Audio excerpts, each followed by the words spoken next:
هەرچەندە بەپێی یاسا مامەڵەکردن و بازرگانیکردن بە مادەی هۆشبەرەوە بە تاوانی گەورە و سزای قورس دانراوە، بەڵام بەپێی بڕیارێکی دادگای پێداچوونەوەی هەرێمی کوردستان چەند دەرمانێکی پزیشکی کە مامەڵەی بازرگانی پێوە دەکرێت لە بازاڕی ڕەشدا کراونەتە تاوانی سەرپێچیکردن و سزاکەی سوک کراوە و دەسەڵاتی مامەڵەکردنی لە ئاساییشەوە گواستۆتەوە بۆ پۆلیس.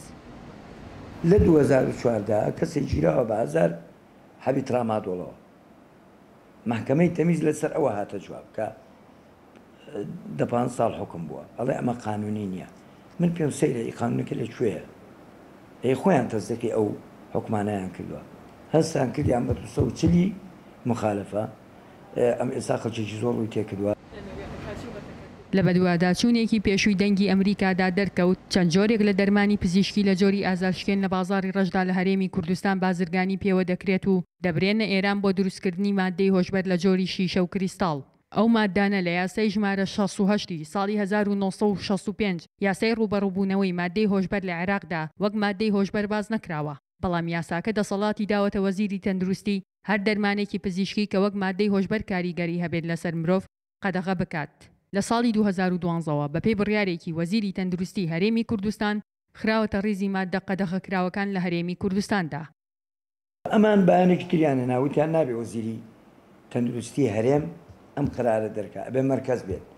لەگە مەرکەز قسەمان کرد وەزیری تەندروستی ئەوێ لە 2013 مەمنوعیان کردووە.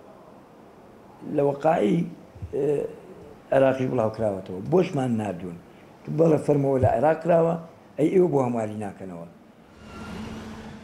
بەپێی یاسا سزای سەرپێچیکردن سزایەکی سووکە و کەسی سەرپێچی کار بە کەفالەت ئازاد دەکرێت و پاشان بە بڕێک غەرامە زۆرترین کات ڕزگاری دەبێت لە دادگادا. بەپێی وتەی بەرپرسانی ئاسایش و پۆلیس سوکردنی ئەم سزایە کاریگەری هەبووە لە زیادبوونی ڕێژەی مامەڵەکردن بەو دەرمانانەوە.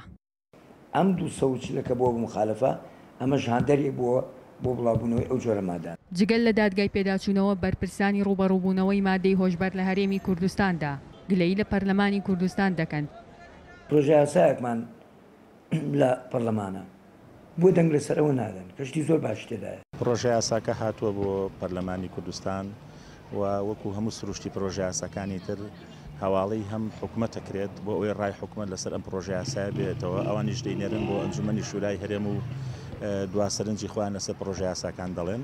بەدڵنیایەوە ئم پرۆژە یاسا گرنگی خۆی هەیە چونکە ئەمڕۆ گەنج و لاوەکانمان نەک هەر بەسەر هەڵگرتن ئەمانە لەژێر وڵاتیان بەجێ هێشتووە، بەڵکو لە لایەکی تریشۆ فشارێکی تری سەر گەنج و لاوەکانمان ئەوەیە کە ڕویان لە مادەی هۆشبەر کردووە کە ئەمە بەڕای ئێمە مەترسیەکی نەتەوەی زۆر گەورەیە.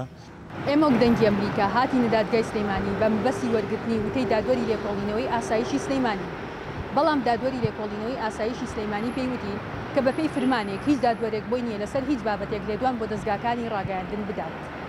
ژیار محەممەد، دەنگی ئەمریکا، سلەیمانی.